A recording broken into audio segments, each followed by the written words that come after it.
کہتے ہیں کہ اہل البیت علیہ السلام جو مدینہ سے وہ دور ہے، اس کی وجہ یہ ہے کہ اگر ان کی قبریں معلوم ہوتی، اگر ان کے بارے میں علم ہوتا کہ وہ کہاں پر مدفون ہیں، تو پھر تو جو ماننے والے ہیں، جو شیعان علی ہیں، وہ ان کی پرستش شروع کر دیتے. شیعان علی ہیں وہ ان کی پرستش شروع کر دیتے. من گڑت سی بات ہے کہ اہل البیت کی قبریں معلوم نہیں ہیں. اہل البیت علیہ السلام وہ جہاں پر بھی جس بھی علاقے میں گئے ہیں، جب ان کے وصال کے بعد ایک وقت تک ان کی قبروں کو ایسا رکھا گیا کہ نامعلوم رکھا، اور اس کی حکمت تھی. یہ وجہ نہیں تھی کہ لوگ ان کی قبروں کو شیعان علی پرستش کی جگہ بنا لیں گے یا اس کی پوجا شروع کر دیں گے جیسے ناسبی آج کل بیان کرتے ہیں. بلکہ حقیقی بات تو یہ ہے کہ اس زمانے میں ایسے حکمران تھے، ایسے لوگ تھے مروانی فکر کے، کہ جو اہل البیت علیہ السلام کو زندگی میں بھی انہوں نے ستایا، شہید کیا، اور ان کو ستاتے رہے، اور پھر ان کے دنیا سے جانے کے بعد بھی ان سے یہ ڈر تھا کہ وہ قبروں کی بھی توہین کریں گے. اور ہمیں تاریخ کے اندر ایسی بہت ساری شہادتیں ملتی ہیں کہ جس میں قبروں کی توہین کی گئی ہے. متوکل عباسی ہمارے سامنے نظر آتا ہے. آج جو میں آپ سے گفتگو کر رہا ہوں وہ اس حوالے سے ہے کہ یہ جو اہل البیت علیہ السلام کی قبروں کے حوالے سے میں دیکھ کر آیا ہوں، جو ائمہ اہل البیت جن کی قبروں کا آج علم ہے. امام علی علیہ السلام اہل البیت کے سردار ہیں، نجف اشرف میں ان کا مرکز ہے. امام کے روزے پر آپ حاضری دیں، آپ کو کوئی شخص ایسا نظر نہیں آئے گا کہ جو پوجا کر رہا ہوگا. زیارت کرتے ہیں لوگ، وہاں جاتے ہیں، سلام کرتے ہیں، دعا کرتے ہیں، ان کے وسیلے سے دعا کرتے ہیں. وسیلہ تو شرک نہیں ہے نا.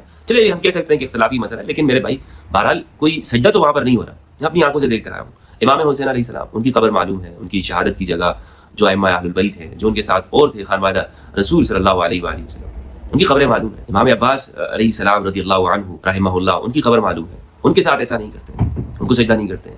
امام زید علیہ السلام کوفہ میں، ان کا جو مرکز ہے معلوم ہے. اسی طرح آپ دیگر طوس میں دیکھ لیں، امام علی رضا، کاظمین دیکھ لیں، سامراء میں دیکھ لیں، کہیں پر سجدہ نہیں ہوا. ایک یوں سمجھ لیں کہ وسوسہ ڈالا جا رہا ہے کہ جناب اس لیے ان کی قبروں کی حالت خستہ رکھی جائے، ان کی قبروں کو نامعلوم رکھا جائے کہ لوگ جو ہے وہ پرستش کرتے ہیں. مطلب کراچی میں آپ دیکھ لیں، پاکستان میں یہ ہمارے اہل سنت جاتے ہیں، وہاں پر صوفی حضرات جاتے ہیں، ملنگ اور درویش قسم کے، وہ سجدے کر رہے ہوتے ہیں. وہ بھی سجدہ نہیں ہوتا حقیقت میں. بھائی قبر کو چومنا سجدہ نہیں ہے. چومنا ہر جگہ پہ، چومنے سے مراد سجدہ نہیں ہو جاتا. آپ بچوں کو چومتے ہیں، آپ اپنے پیاروں کو چومتے ہیں، جس سے آپ کو محبت ہوتی ہے آپ چومتے ہیں، سجدہ نہیں ہوتا. والدین کے پیروں کو چومنا چاہیے، قدم بوسی کرنی چاہیے. ہمارے ہاں ثقافت اور کلچر یہ تھی کہ جب بچے وہ پڑھ کر آتے تھے یا کہیں دور علاقوں سے آتے تھے تو والدین کے قدموں میں جھکتے تھے، قدم بوسی کرتے تھے.